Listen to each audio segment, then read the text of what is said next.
This is a true story that happened in my town. So this one Wednesday is like a normal day for the whole school. But today was different. Every other class had all their kids.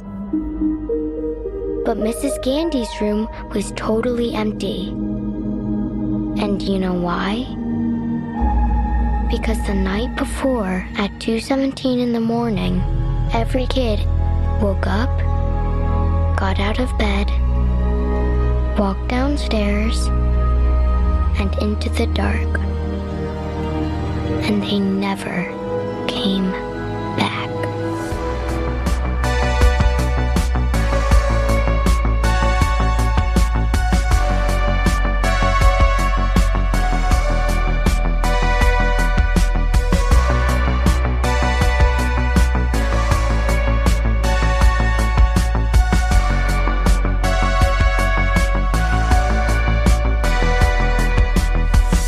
Just another movie night.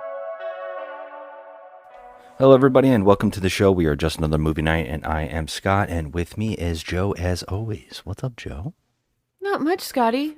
Of course I'm with you always. I love you. Yeah, I love you too. And today is before and after reviews, where we go see a brand new movie in the theater and give our instant thoughts before and after, spoiler free unless we decide not to.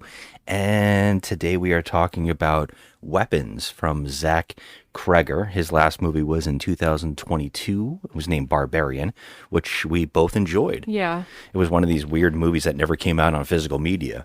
So bonkers. Yeah, it's now on Netflix streaming, but it's one of these weird movies that didn't come out. So a lot of people either saw it in the theater. It was a huge success, I think, at the time. Mm-hmm. I think a lot of people saw it, and for some reason just kind of disappeared. Yeah. And he hasn't made a feature-length movie until now.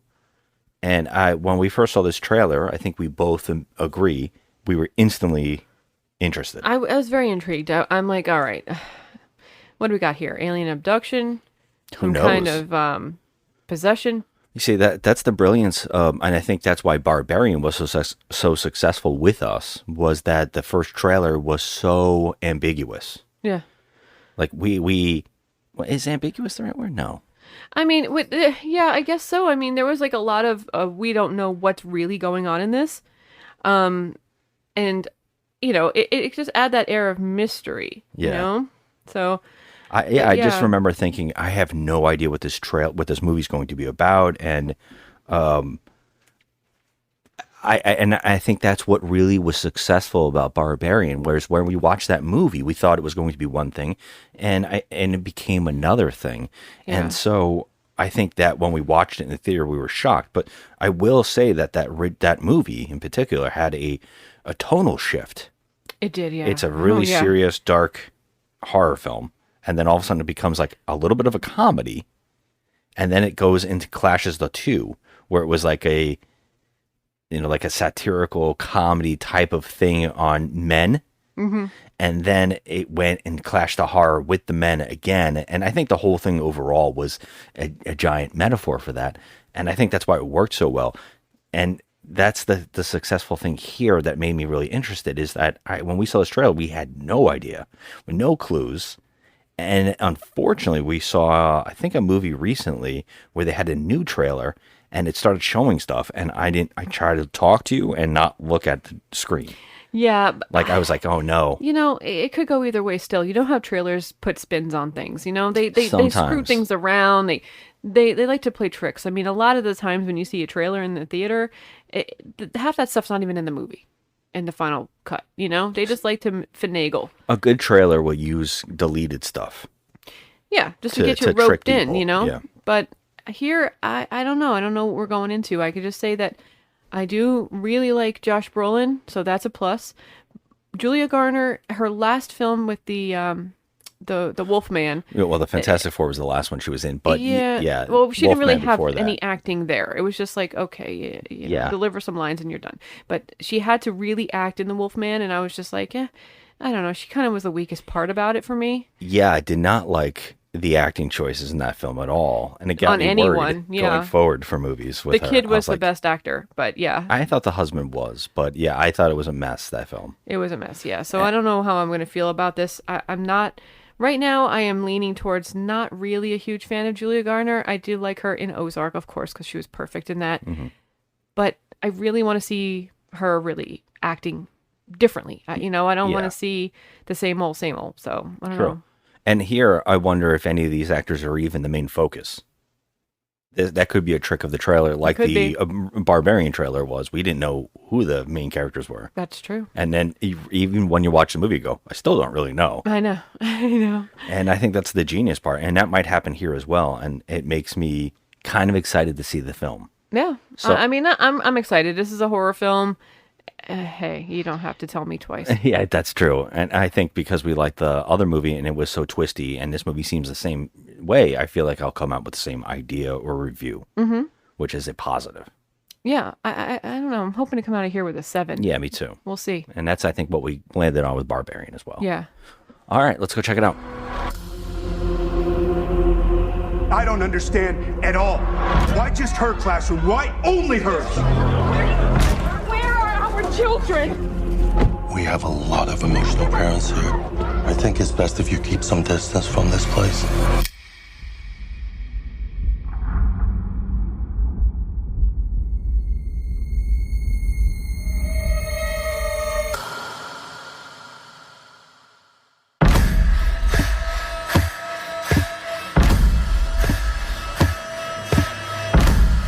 Matthew, where are you?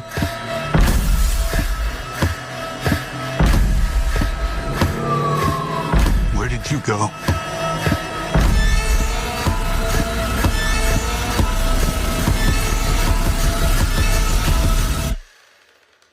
Okay, we're back. So, wow. What a film we just watched. What a film. This is a crazy one. I would say that sometimes I feel like I go see a movie and I'm like, did they make this movie for me specifically? Because I feel like this movie had everything I wanted in a film personally, like literally for me. For like, you, yeah. Because I was checking the boxes. First off, I guess we'll go right into positives and we'll talk about this movie through positives. But the directing in this movie is absolutely incredible. It's really great. There is not only great directing, everything seems very practical in this film, but the way that they nailed like angles and following shots, and there is a lot of cameras zipping behind people, and also multiple angles of one scene, and every time they executed it so well. Yeah. I noticed I have a thing with like chapters that follow certain people. I have an obsession with this. I'm starting to realize that I like movies when they do that, when you see every angle of a person's day, or something like that. And this movie's doing that. I think last year, Strange Darlings was my other movie that was quite familiar to this type of idea, where it's at a time and you follow a certain person and you get a different story. Yeah. And this We movie love does that that movie, too. yeah. And I think that I love that movie, and I feel like movies that do this are really, really, really interesting, and I love seeing every aspect of what's happening in a sequence. Yeah. And this movie does that really well. That is huge to me. So the directing, the acting, everybody's really good in this. Everybody is excellent in this, yeah. Yeah, some really interesting acting. We have to point out there is a character in this movie played by the actress Amy Madigan. She is the mother in Uncle Buck and Field of Dreams. Okay. I was shocked because I could not. She's unrecognizable. Yeah. And I just couldn't. I knew her. I'm like, who is this actress? Who is this? And really, really fun. Yeah. She's doing a great job with it, and she's having a lot of fun. I love seeing actors, and I think this director is really good at this, getting people to do uncomfortably weird things out of their comfort zones. Yeah. And I really love seeing that in movies. So that was a highlight. I can never say his name. The actor who played Han Solo in the Solo film. Yeah, that was him. He played Paul in this. His name is Alden Ehrenreich. I think so. Ehrenreich. He was really good in this too. Everybody in this movie that showed up they all had. I will say this: they don't have a lot to do because there's so many multiple characters in this movie. Mm-hmm. But I enjoyed watching each and every one of them. So that's a highlight. And then I guess the other thing to talk about is the gore. Yeah, it was pretty good. there is. I love a movie that knows that how to use gore. Sometimes you do it too much; it can be off-putting. Sometimes you do it in the right moment and it's like sets a tone. Mm-hmm. Or sometimes a person can use gore in a way where it's like you kind of want to clap.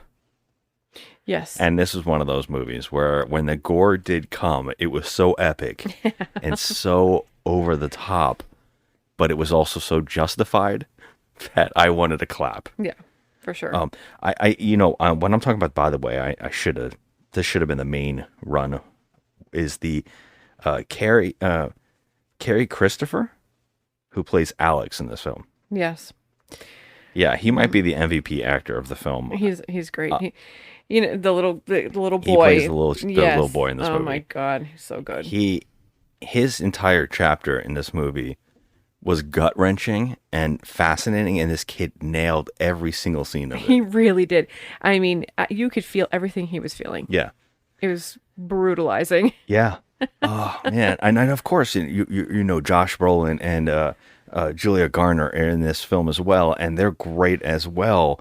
But every time a new character got involved or introduced and you got their backstories, you're like, mm-hmm. Oh, yeah, this is better than the episode, like this thing before it. Mm-hmm. And the way it all ties together and comes back is fantastic. I was surprised to see a lot of actors showing up in the movie that were showing up. Also, June Diane Raphael. That was odd. I was shocked. Yeah, I was like, oh my God. Yeah, she played like the daughter of the police chief. Yeah. And a love interest of one of the characters. Yeah. And I was like, it was brief, but she was there. Yeah. I knew everybody. Oh yeah. So there was cinematography, directing, the sound design of this movie, the quiet use of mm-hmm. not a lot of score, mm-hmm. but they do it. They don't even need to do the score because it's the chilling, like the silence that's chilling. Yes. Yeah. And also I'd like to point out that it's very hard to incorporate humor in a movie like this, but they did it. They nailed it. Yeah. There was some parts of the movie where you couldn't help but laugh, but it wasn't like one of those goofy kind of laughs. It was like, okay, that's happening and they're humanizing these people. And it was really good. It was really well done. I like that. It's one of those movies it's juggling a lot. It's got a lot to handle. It's got like a lot of ideas it wants to incorporate or follow. Mm-hmm. And it's doing the juggling really, really well because when the humor needs to come in, like characters seeing a person who looks very surreal, when they, like their reactions is the funny part because mm-hmm. they're reacting to scenes that any human being would also react just like what the hell. Yeah. And there's a lot of that in this movie. There's a lot of that, and it's like normal human reactions. Yes. Like what is it, like there's like a lot of horror movies that you see where like the reactions are just so like really no human would ever act like that, like seeing something like this. Yeah. And these people are really reacting, like really having that moment where that, like, are you freaking kidding me? Like that kind of moment. Yeah. Yeah. I think I have to bring this up because I noticed a thing that was happening with me, and I'm enjoying a film when I become the woman from Scary Movie when she's in the theater and she's saying all the stuff out loud. Yes. Because I always have this thing about being sucked into a movie and completely being like, oh, I accept everything I'm seeing or I agree with everything I'm mm-hmm. seeing. And sometimes it's really rare because I think a lot of movies that I find okay or just, decent or even bad, kind of, they have a problem where they keep pushing me out. Right. But I noticed this movie in particular, I was kind of reflecting on myself during the movie because I was so involved and so invested in the movie that I was constantly making the noises the director wanted me to make. Mm-hmm. Because if someone got like hit, or I would go, oh, damn. Like, I would be all those I did it all. Shock noises, like laughing when I was supposed to. It had me so involved and invested that I was there. Mm-hmm. And I think that goes to a huge credit of the movie to get you that involved and invested. Yeah, I was 100% in. Yeah. Like, this movie had me completely captivated from moment one. And I usually have, like you said, like a moment where you're booted out for a second and they kind of rip you back in. No, this was like nonstop. I'm in this. Yeah. I'm in it. And it had like a lot of creepy undertones where like something that once looked really pretty turns into like something gross really quick, and they change like the set pieces and stuff to accommodate that, and it was really, really well done in my opinion. Do you want to talk about any cons? Well, I mean, I guess if that's what we have for the positive, because I would say that the overall experience was a positive one. And a 100%. very interesting idea. I would say that this is also one of those movies that you can kind of like talk about what he wanted to talk about a little bit because of the name of the movie and some of the things that are happening in the movie. I think it's also there. Yeah. Which is weird.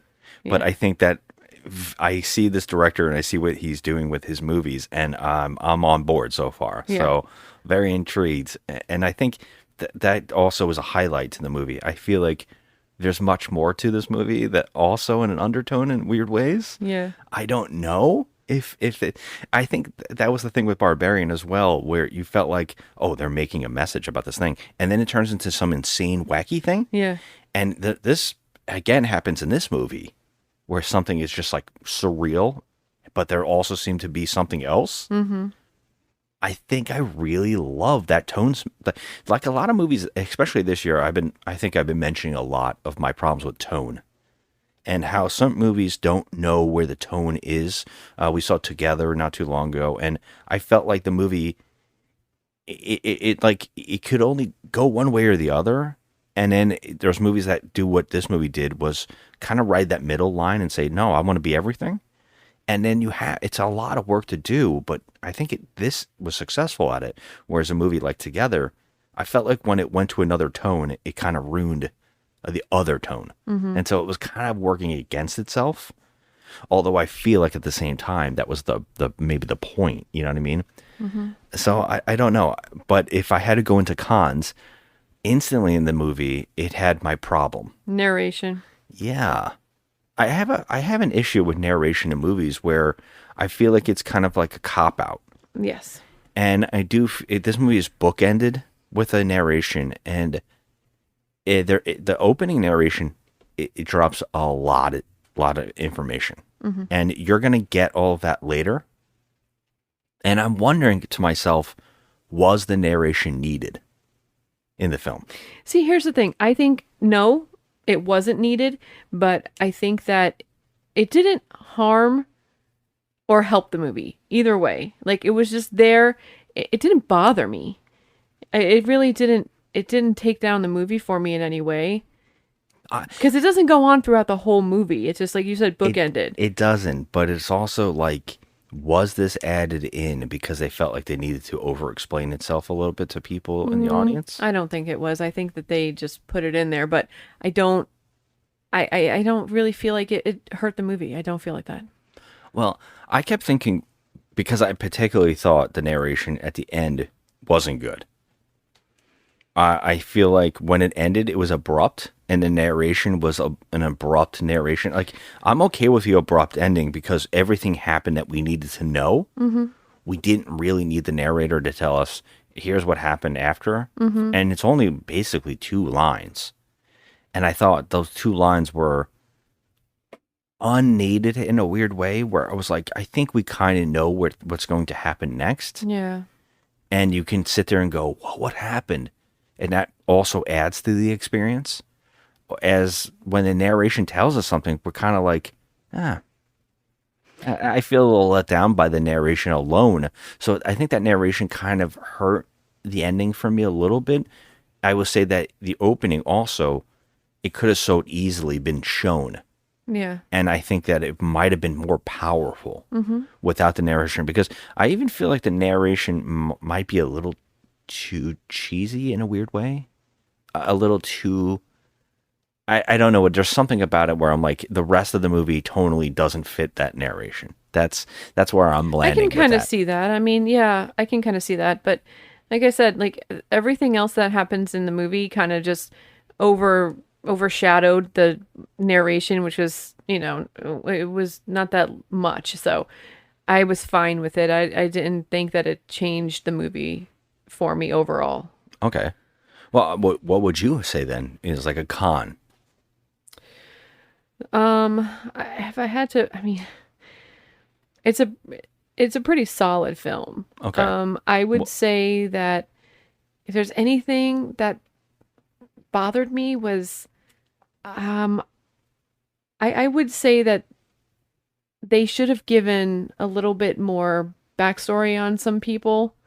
It was kind of, I don't want to put anything out there for spoilers, but I would have liked a little bit more backstory on certain people. So I thought they did a really good job throughout trying to tell us little things about each character. Yeah, they did that. They told us little things about each character, yes. But there's background noise that tells you things. Yes. And I was like, that's interesting.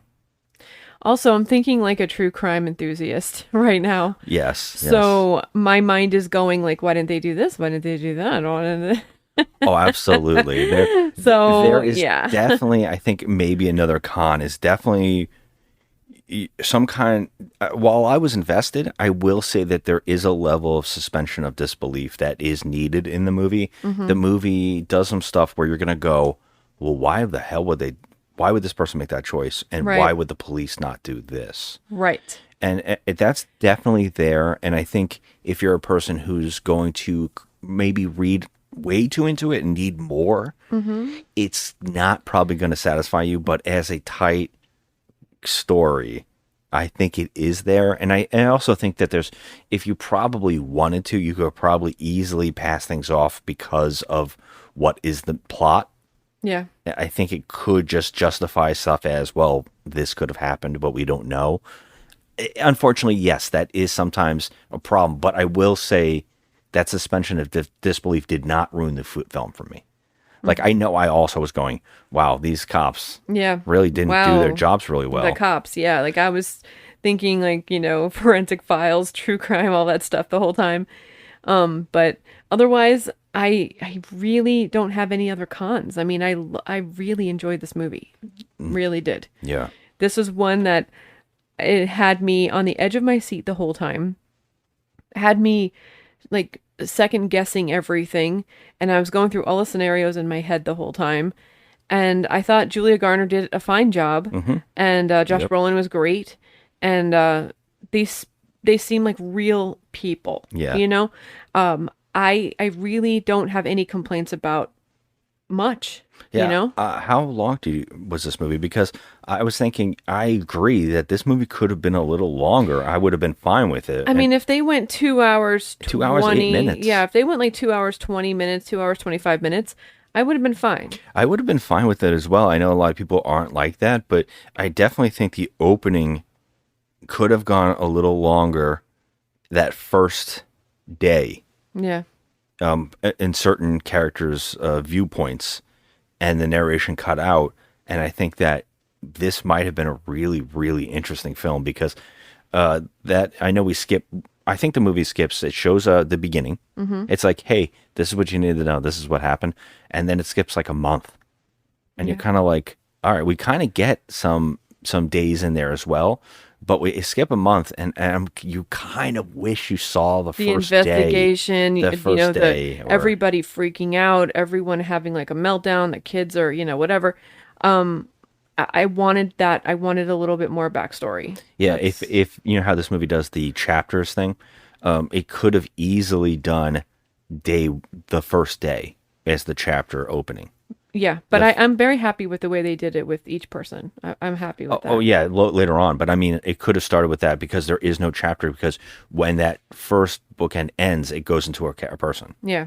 And then you're following that person. And it could have done day one and then just done like 10 minutes of like the experience, and then skip that month and have a person and like, and then that would have been really maybe better. And I wonder if there was some kind of cut and they added the narration later, because one of my pet peeves of narration is like, usually your narrator has to be a person involved in the movie.